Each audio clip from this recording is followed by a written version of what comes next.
Kemerdekaan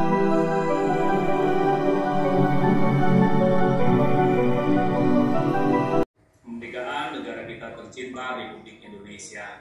Mudah-mudahan dengan kita terus bersyukur, Allah Subhanahu wa Ta'ala menambah-nambah nikmat yang telah diberikan kepada kita semua. Dan mari kita semua juga memperbanyak sholawat kepada Kanjeng Nabi besar. Mudah-mudahan dari waktu ke waktu kita bisa terus meningkatkan cara kita mencontoh Kanjeng Nabi. Dan dengan begitu kita yang mengaku sebagai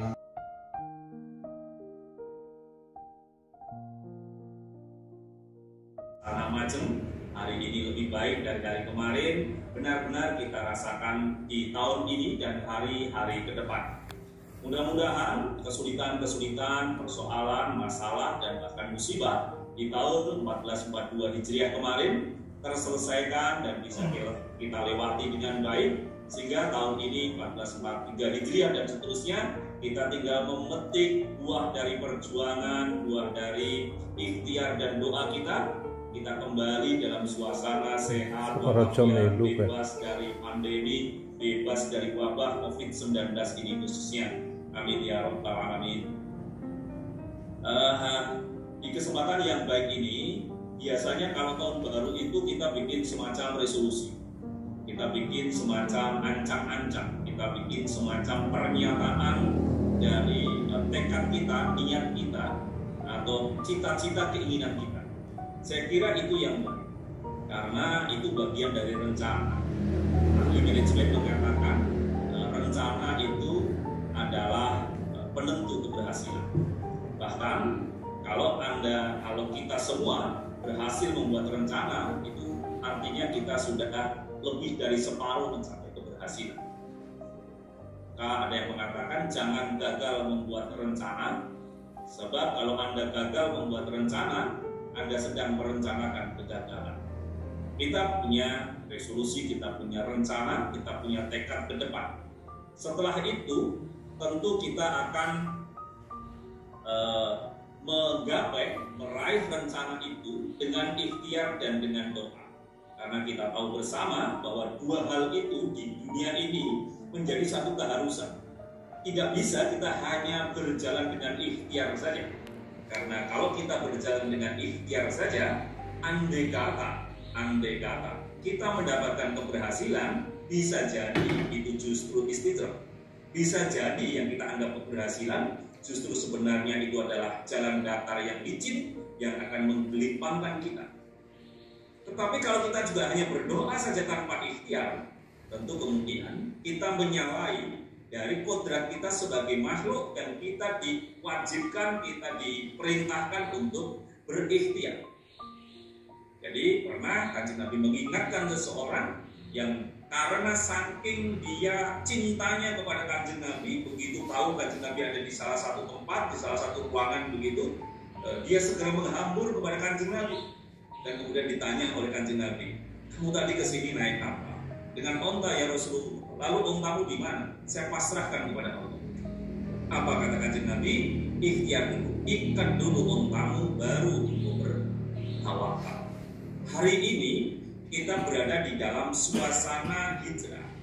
Meminjam istilahnya Gus Menteri ketika menyampaikan ucapan selamat hari raya atau selamat hari tahun baru 1443 Hijriah itu, beliau mengatakan bahwa suasana memasuki tahun Hijriah kita dibawa kepada suasana bagaimana umat manusia, khususnya kaum muslimin, umatnya Kanjeng Nabi ini dihadapkan kepada keharusan untuk bisa menghadapi situasi dan kondisi pada zamannya dengan cara melakukan langkah-langkah, dengan cara melakukan ikhtiar yang benar.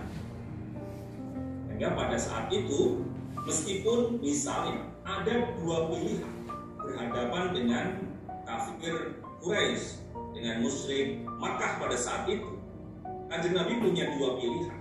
Antara pilihan menghadapi itu dengan konfrontasi, dengan yang sering saya sampaikan di banyak kesempatan, semangat iskaliman aumut syahidan, atau kemudian memilih jalan yang lain. Bisa jadi ada jalan lain yang sebenarnya lebih strategis dari itu. Nah, Dan ternyata Kanjeng Nabi justru memilih jalan lain, bukan jalan berkonfrontasi. Meskipun sekilas seperti nampak menghindar dari ungkapan yang didengungkan oleh Kanjeng Nabi sendiri tentang bagaimana kita berhadapan dengan musuh. Jadi pada saat itu saya ingin gambarkan, saya ingin ingatkan lagi beberapa yang sering saya sampaikan di banyak kesempatan. Kalau istilahnya mau brand begitu, istilahnya Semarang, itu Kanjeng Nabi belum tentu kalah. Karena di samping Kanjeng Nabi sudah ada orang-orang hebat, baik itu dari sisi pengaruh sosial, baik itu dari sisi kekuatan tenaga, baik itu dari sisi biaya anggaran, amunisi, baik itu dari kepengaruhan di kalangan generasi muda, di kalangan para pekerja. Kanjeng Nabi tidak kurang-kurang orang-orang hebat di sekitarnya dan kemudian dicatat sebagai orang-orang hebat dalam sejarah. Ada Sayyidina Abu Bakar As-Siddiq, tokoh hukum adat Mekah yang sangat disegani pada saat itu, sudah berada di samping Nabi. Sayyidina Umar bin Khattab, orang yang paling ditakuti di singa padang pasir, itu sudah berada di barisan pembela Nabi. Orang kaya semacam Utsman bin Affan, Abdurrahman bin Auf ada di sekitar Nabi. Anak-anak muda semacam sahabat Zaid, sahabat Ali bin Abi Thalib ada di sekitar Nabi. Kalangan pekerja, kalangan buruh, Bilal bin Rabah dan kawan-kawan ada di sekitar Nabi. Jadi kalau hanya ngadepi brand soal nanti hasilnya seperti apa, toh kalau menang kita bisa mulia, kalau matinya mati syahid. Tetapi Kanjeng Nabi ternyata dibimbing dengan agama Islam yang diberikan Allah kepada beliau, memilih jalan damai untuk hijrah dari Makkah ke Yathrib, menjalin kebersamaan. Di Yathrib yang berbeda-beda itu ada pertempuran, ada perselisihan antara suku Khazraj dan suku Aus, ada Banu Nadir, ada Banu Quraidah dan sebagainya. Ada orang Yahudi, ada orang Majusi, ada orang Nasrani yang ada di situ. Luar biasa Kanjeng Nabi kemudian merangkul semua dengan suasana yang penuh kasih sayang dari Allah Subhanahu wa taala. Wa bima rahmatin minallahi lintalam. Digambarkan setelah perang Uhud ada ayat ini turun. Dan kemudian Yathrib bisa dibangun menjadi satu negeri yang madani, negeri yang berperadaban, yang kemudian disebut sebagai Madinah dan sekarang kita sebut sebagai Madinah Al-Munawwarah, Madinah yang gemerlap, Madinah yang penuh cahaya terang, Madinah yang pada akhirnya ikut membuka cahaya Makkah dengan peristiwa Fathul Makkah. Kita semua tahu sejarah itu. Hari ini teman-teman semua, sahabat-sahabat semua, yang dihadapi umat Islam, khususnya umat Islam Indonesia, adalah soal pandemi COVID-19. Ada setidaknya tiga kelompok di dalam orang menghadapi ini. Yang pertama adalah orang yang takut berlebihan sehingga jadi paranoid dengan adanya COVID ini. Jadi saking takutnya itu sudah apapun yang disarankan oleh WA itu dilakukan. Harus minum ini, campur itu, harus menghirup ini, harus pakai jam 8, jam 11, jam 1, jam 5 sore. Terus pokoknya semua saran dilakukan sampai perutnya mulus. Saking takutnya. Ada yang kemudian saking sembrononya.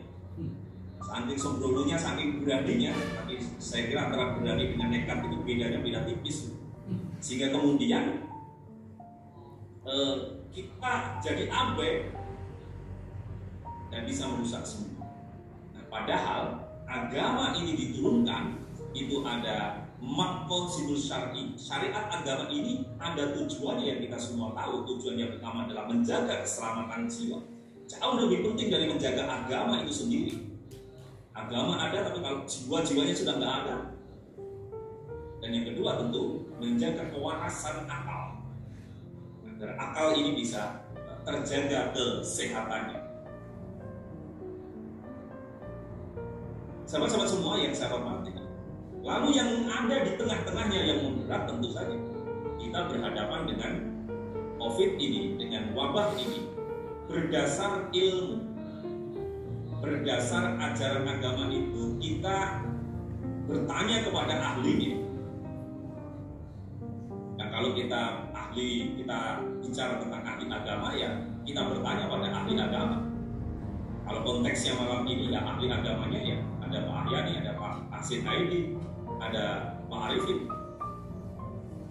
Kalau kita bicara tentang COVID, tentu kita bertanya kepada ahli kesehatan, ahli pandemi.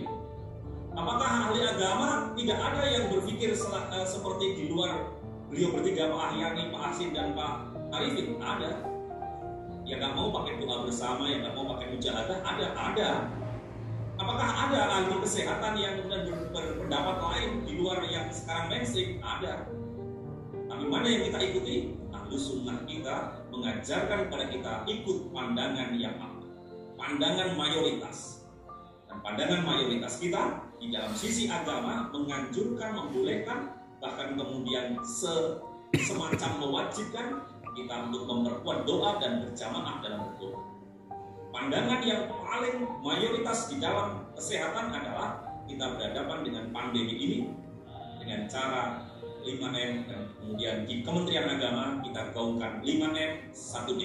Mulai dari mencuci tangan, memakai masker, menjaga jarak, menghindari kerumunan, mengurangi mobilitas, dan berdoa pada Allah Subhanahu wa Ta'ala.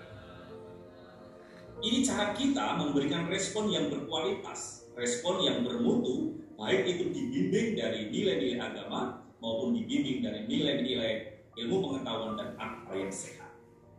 Maka saya nyuwun teman-teman semua, apa yang sekarang sudah ada, Jawa Tengah sudah membaik, tetapi Jawa Tengah belum baik. Saya katakan membaik karena kalau di minggu yang lalu itu level 3 kita itu baru ada 12 kabupaten. Hari ini diumumkan kemarin itu yang sudah berhasil ke level 3 itu ada 18 kabupaten. Separuh lebih. Dan masih ada 17 kabupaten yang berada di level 4. Tapi ada juga yang kemarin di level 3 sekarang melorot lagi ke level 4. Atau sebaliknya yang kemarin itu di level 4 kemudian membaik menjadi level 3. Tentu ini adalah informasi ilmiah yang harus kita cermati bersama, bahwa yang kita lakukan selama ini sudah baik tetapi belum ideal. Saya mencermati ternyata di lingkungan kita sendiri disiplin protokol kesehatan ini nilainya belum memuaskan. Masih banyak di antara kita ini yang saling berjabat